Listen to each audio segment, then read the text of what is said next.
Good afternoon, everyone, on this Saturday, January 2nd, 2016. Happy New Year. Currently 2 p.m. Eastern Time, and I'm looking at my window. Boston, I live in the Boston area. Sunny skies, light wind. A seasonably, right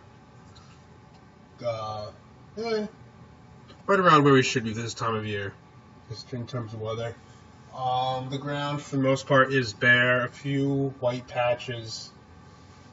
Nothing to try to hold out. So January 2nd, and the ground is bare. Well, if we look back to December, we had a record-breaking month for much of the eastern U.S. in terms of temperature as well as snowfall. Boston only... let's take a look. How much snow Boston actually picked up during the month? It was less than an inch, I can guarantee that. So this is available. You can take a look at how much snow fell. It looks like 0.9 fell during the month of December, which came in one day. Let's see.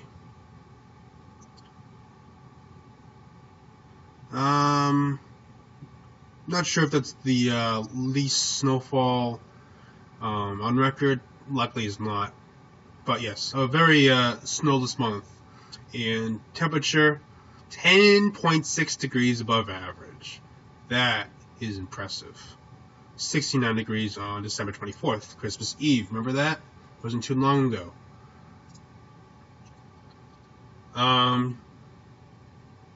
So yeah, it's a very warm month. However, things have started to cool off a little bit towards the end of the month.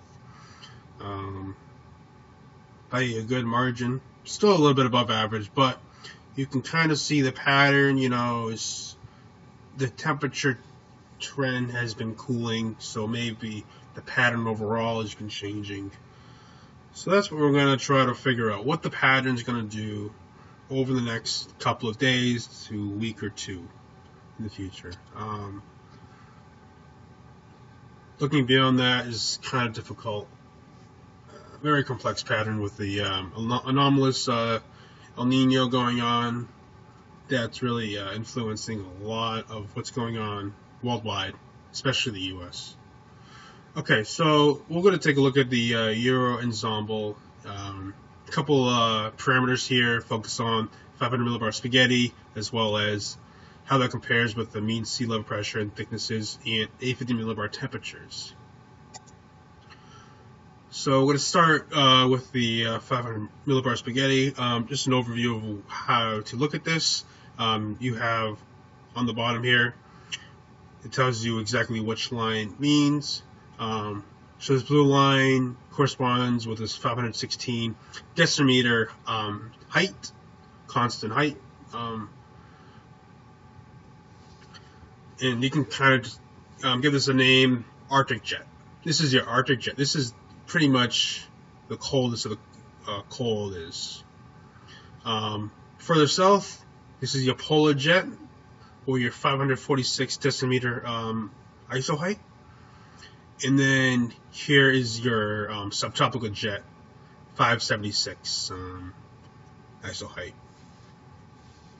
And here is your green line. This is your climatological line where the individual part of the jet should be for this time of year. So I think this is a fantastic parameter to take a look at. So this is as of zero. This frame is current. This is when the model was initialized, 0Z, today, January 2nd, 2016. Start things up. It's best to, since the flow is from west to east, we should definitely start out taking a look at the western portion of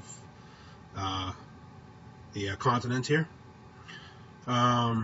Just going back in time from memory, we had a very strong Pacific jet coming ashore, bringing that strong, very mild Pacific air that did not that just maintained its Pacific origin, which is the explanation for the very warm December in much of the eastern U.S. Looking at this line here, the polar jet. Now you can see it's definitely gone through some changes. It's more amplified. It extends well into Western Canada, Alaska. So this is you can just basically take an air parcel from right here and follow it along. Remember, at this level, winds are geostrophic, so this is where the general wind flow is going to be. So it's going to come up into Western Canada, run into this snowpack cold area, very little sun, so it's going to take on new characteristics, and then it's going to eventually come into the U.S. Much colder than when it was here. Drier too, not much moisture in the Canada area. Where the moisture usually is found is with the subtropical jet. Right now, that's it's kind of a split. This is what we call a split flow, split from the polar jet right here. So you kind of have two separate streams, one riding north, one riding south, not really interacting with each other. And then focusing on this Arctic jet, or whatever you want to call it. It's definitely further east than usual. Positive NAO for sure. Below average heights over Greenland, that's usually a sign. Lack of blocking as of late. But there's definitely a southern extension, southern anomaly, so which is helping to make for a couple cold days. This lines up really nicely with the polar jet. You can see there's a bit of a dip here in the polar jet over the eastern U.S., northeast especially. And here's your climatological where the jet should be this time of year. Going back into the west, you can see this is definitely to the north of that, and then so the ridge, and then your trough. So they are for sure anomalous, especially this ridge right here. Very, very anomalous ridge. The entire area right here is quite warm, and then everywhere pretty much in here is expecting a cooler pattern for sure. As far as the subtropical jet, it's definitely a bit active.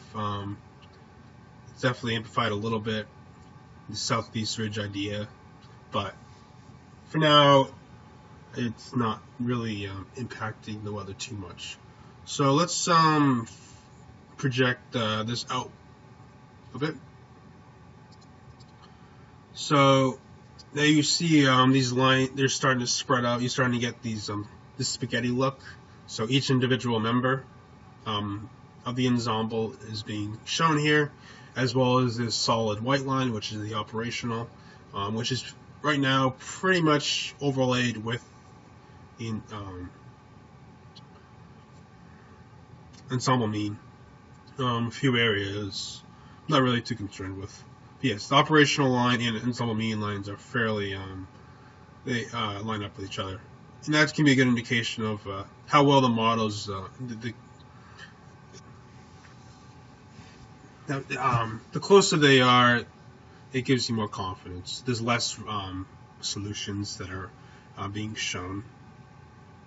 So here we are, 24 hours up, not much change really going on. So now here, so you can kind of see like your polar vortex kind of breaking. This is interesting. Yes, you have a lobe of the polar vortex lobe kind of just sitting over southeast Canada. You have this very, very strong ridge. So your Pacific air mass riding into this colder region. So those air parcels are cooling off, and then they get sent southward, and then they eventually come into the eastern U.S. New England area. Keep going. Notice the trough of the eastern U.S. digs a little bit. So the air parcel is now spending a little more time in Canada, so it can get even colder. Yes, the very noticeable dip in the jet over the eastern U.S. Further away from the this Climo line compared to the initial. So definitely getting this more amplified is going to help bring colder air into the region. Yes, this ridge is still well maintained. Southern jet, not too exciting. It's actually a bit south in the climatological line, so it's really the polar jet that's driving this pattern right now. Keep going. So that trough. So let's slow things down, because you're noticing this trough kind of moving across the region, and when I see that, I think it's possible storm. So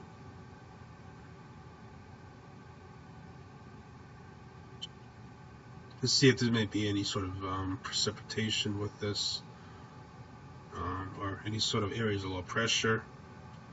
So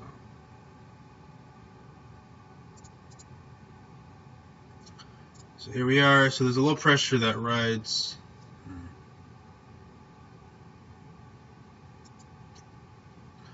to our north, and then behind that we get into the cold air. Very, very cold. Near high pressure, helping to bring that, force that cold air southward. Just taking a look at the projected 850 millibar temperatures. Yeah, very chilly. -16 isotherm 850 millibar all the way down to Boston. So high time. So looking like Tuesday is going to be a very cold day. But then it kind of moves out back to spaghetti. So here we are. 72 hours, 84 hours. It looks a little. This ridge is kind of looking disconfigured a bit. Subtropical jet's still kind of out of the area. In this, you're starting to see a bit of a dip here. Let's keep going. Okay, so that trough moves out. So it looks like, for the most part, there's a flattening of the polar jet.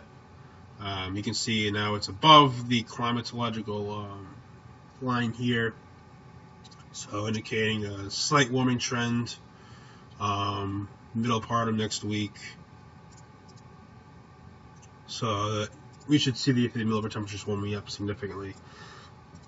Yeah, so about 0 Celsius. Yeah, I'm going way ahead. Accidentally, sorry about that. Yes. So 120. That brings us up to Wednesday afternoon. Fairly warm across the country. We have this nice area of cold air sitting just in southern Canada over Hudson Bay. Just need something to tap that. Fast forward here, high pressure shift offshore. So you have a southwest flow. Okay. So let's keep going here. So I'm starting to see ridge starting to build again, some amplification, and perhaps a little bit with the subtropical jet as well. So here we are getting in towards next weekend. A lot of uncertainty. Look at this. Look at this. Pretty much all over the place. Each individual ensemble member, all over the place, especially with the polar jet. Subtropical jet, a little better, although uncertainty definitely lies over the Pacific. This is pretty important. But for the most part, really not seeing a whole lot of phasing with the polar jet in the eastern U.S. So this has me concerned, just the lack of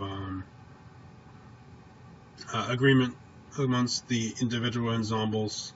So that kind of makes this, mean line kind of meaningless. And here's your operational line, kind of just, it's just honestly another one of these ensemble line. It exactly the same. So it's really difficult for me to go much further than this.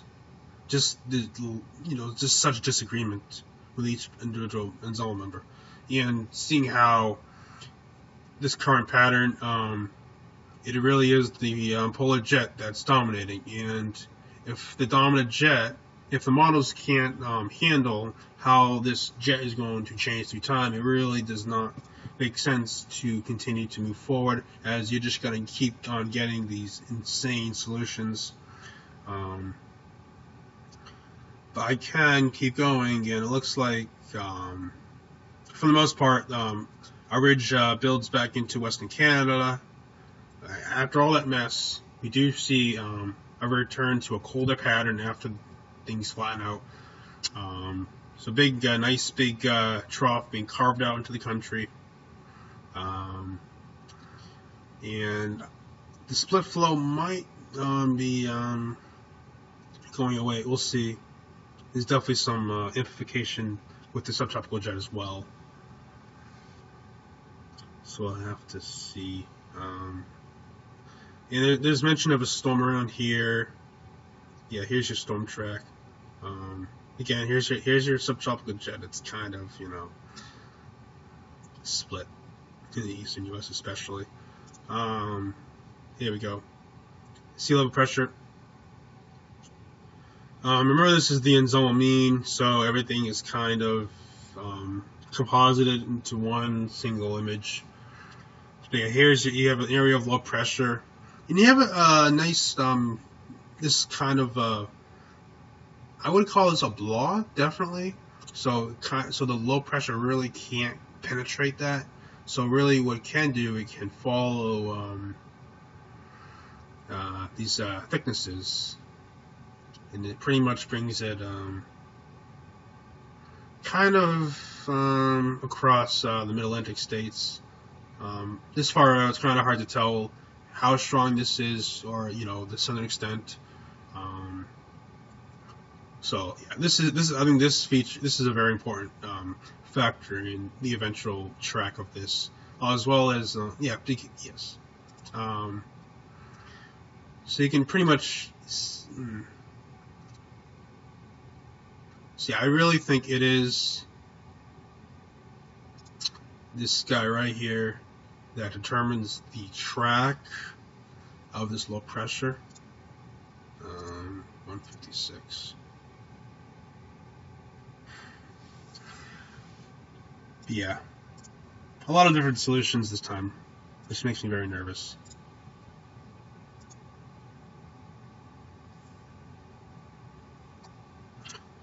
Okay, and then so it eventually, this would be, I'm not gonna get into the details, but it'll be a different storm.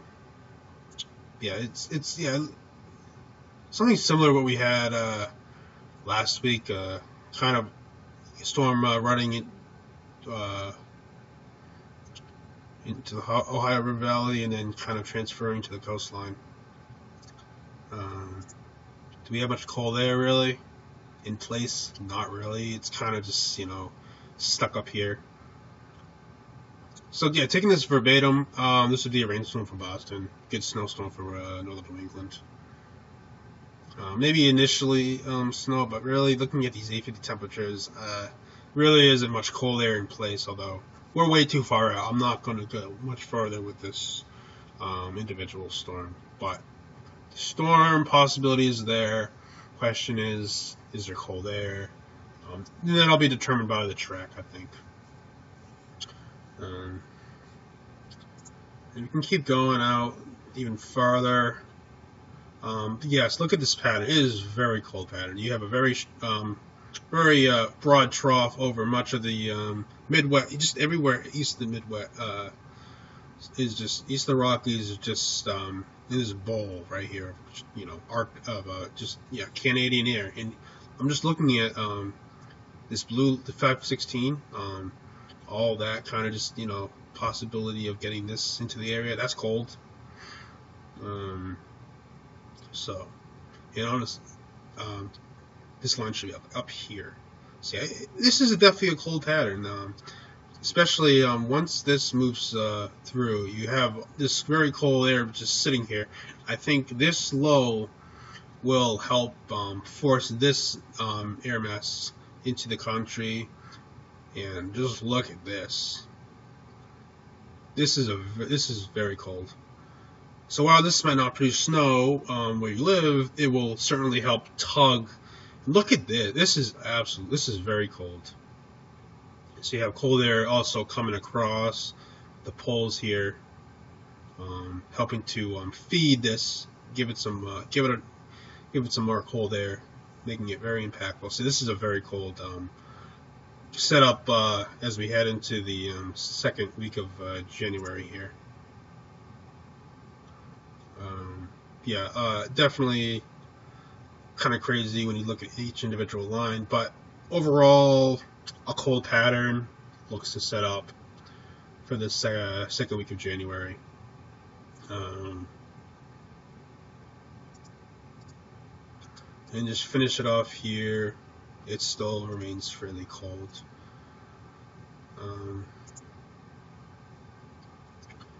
So maybe let's see if it kind of spawns another storm.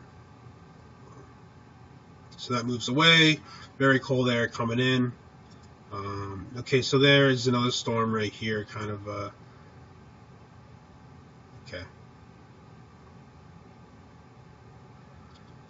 It's kind of straight. It's kind of like this piece right here that kind of just comes from the tropics, and then we'll see. But yes, if this were to happen, it would be definitely cold enough for snow. Really, it's an interesting setup. 228.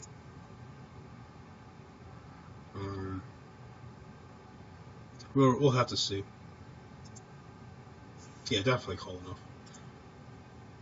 Yeah, and then you just have this cold, very, very this direct path right from the Arctic. So a very, very far cry from what we had last month, when the air was coming directly from the Pacific. Instead, we have this this supply of cold air directly from the Arctic, and we have a couple storms to track.